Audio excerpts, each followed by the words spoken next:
साथियों, आज की इस वीडियो के अंदर देखिएगा मॉर्निंग का एक इंटरनल जो ये लेटर सा है जो वो मेरे पास में आया है।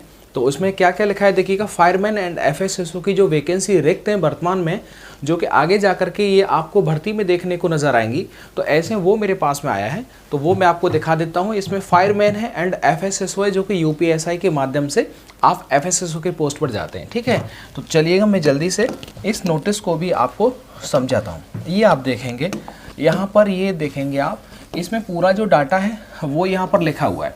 मतलब आप ये देखिएगा कि आगामी जो भर्ती है उसमें फायरमैन के जो पद हैं वो आप देखेंगे लास्ट वाले यहाँ 10 नंबर पर आप देखेंगे तो लास्ट वाले 10 नंबर पर साफ साफ लिखा हुआ है। ठीक है, लास्ट वाले 10 नंबर पर साफ साफ लिखा हुआ है कि फायरमैन एंड फायरमैन का मतलब ये था कि 6,947 जो वैकेंसी थी वो स्वीकृत थी, और इस 6,947 में से देखिएगा 4,935 वहाँ पर उपलब्ध हैं, और बाकी जो बचे हुए पद हैं वो हैं 2012। इससे मतलब साफ है कि जो यूपी फायरमैन में जो वैकेंसी आएगा यूपी पुलिस फायरमैन में, वो लगभग 2012 से तो ज़्यादा ही होगा। इनके पास में 2012, ये जो डाटा है वो 2023-24 का बताया जा रहा है। तो ऐसे में 2012 जो पोस्ट आएंगी वो फायरमैन में कम से कम इतना तो रहने वाला है। इसके साथ में आप थोड़ा ऊपर आएंगे, फायर स्टेशन ऑफिसर ये एफएसओ होता है।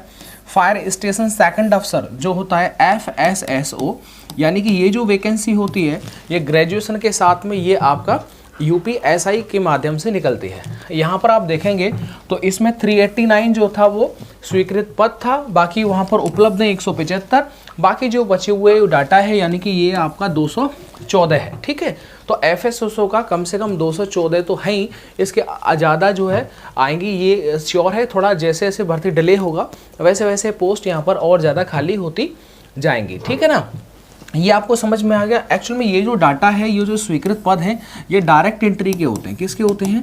डायरेक्ट एंट्री के होते हैं, यानी कि आप डायरेक्टली एग्जाम दे करके आप इन पदों पर पदस्थ हो सकते हैं। ठीक है, अब देखिएगा फायरमैन का विशेष पद है director, joint director, deputy director है, चीफ फायर ऑफिसर होता है, फायर स्टेशन ऑफिसर। बाकी ये रैंक जो होता है फायरमैन से फायर सर्विस ड्राइवर, ये अलग पोस्ट होती है, एंड लीडिंग फायरमैन बनता है। फिर इसके बाद में एसआई एएसआई बनता है, उसके बाद में एफएसएसओ बनता है। ठीक है, तो डायरेक्ट ऐसा बोलते हैं। मेरे दोस्त भी हैं फायरमैन में ही नौकरी कर रहे हैं वो, और अभी जो है उनका ट्रेनिंग हुआ एक एफएसएसओ है। तो डायरेक्टली आप कांस्टेबल से एफएसएसओ बनना बड़ा डिफ़िकल्ट टास्क है, क्योंकि ज़्यादा जल्दी इतना जल्दी प्रमोशन देखने को नहीं मिलता है।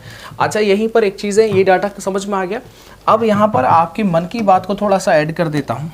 आपका सवाल ये होगा कि सर जी जो री एग्ज़ाम को लेकर के हमें तैयारी रखनी चाहिए या नहीं। तो देखिए, री एग्ज़ाम को लेकर के आपको अपनी तैयारी रख लेनी चाहिए, क्योंकि इसके बाद में देखेंगे कि री एग्ज़ाम ही जो है वो पहले देखने को मिलेगा, उसके बाद में ये जो नई वैकेंसी है वो आपको देखने को मिलती है। ठीक है, क्योंकि ये देख सकते हैं ये जो पूरा ये तो फिर एक नई भर्ती हो जाएगी ना। तो नई भर्ती चुनाव के दौरान तो नहीं आ सकती, लेकिन चुनाव के बाद में ये जो भर्ती है वो आपको देखने को मिल जाएगी। अच्छी बात है, मिलना भी चाहिए। बाकी री एग्ज़ाम की आप तैयारी अच्छे से रखें, क्योंकि री एग्ज़ाम में आपको अच्छा स्कोर करना है, मतलब तभी जा करके कुछ हो पाएगा, नहीं तो दिक्कत हो जाएगा। एसएससी जीडी का भी री एग्ज़ाम है, उसके लिए 8 दिन की 8 क्लास बेहतरीन जो है आपका जीके में पूरा सिलेबस का जो है वहाँ पर रिवीजन करवाया जा रहा है मेरे द्वारा। ये देख सकते हैं, ये चैनल जो है वो आपके सामने है, साफ साफ लिखा हुआ देख सकते हैं, पब्लिक रिएक्शन राम चौधरी। जब आप इस पर आएंगे तो यहाँ पर आपको टैप कर देना है। टैप करने के बाद में आप देखेंगे तो ये वाला जो है पेज आपके सामने ओपन हो जाएगा। यहाँ पर आप देखेंगे, आपको अगर दिखाई दे रहा हो तो उम्मीद करता हूँ यहाँ पर आपको दिखाई दे रहा होगा। इसके बाद में देख सकते हैं होम है, वीडियो शॉर्ट है, पूरा आपको देखने को मिलेगा। या लगभग 5,75,000 से ज़्यादा जो है वो जो है सब्सक्राइबर एक्टिवेट हैं। अब देखिएगा, यहाँ पर देखेंगे वीडियोज़ वाले ऑप्शन में जाएंगे, तो वीडियोज़ वाले ऑप्शन में जाकर के आप देखेंगे तो यहाँ पर देखो करंट अफेयर स्टैटिक, और साफ साफ लिखा हुआ है कि एसएससी जीडी री एग्ज़ाम, यूपी पुलिस री एग्ज़ाम और एसएससी वाला। इसमें करंट अफेयर अनुच्छेद जितनी भी 1 से 51 तक जितने अनुच्छेद थे वो एकदम जो है करवा दिए, पर्यायवाची है। तो यहाँ लीजिएगा, क्योंकि वहाँ पर स्टैटिक जीके जो भी एग्जाम में आएगा उस सारी चीज़ों का रिवीजन किया जा रहा है बड़ी अच्छी तरीके से। और जितना आपने प्यार और सपोर्ट दिया उस सबके लिए रेडी आप सबका बहुत बहुत शुक्रिया। Thank you.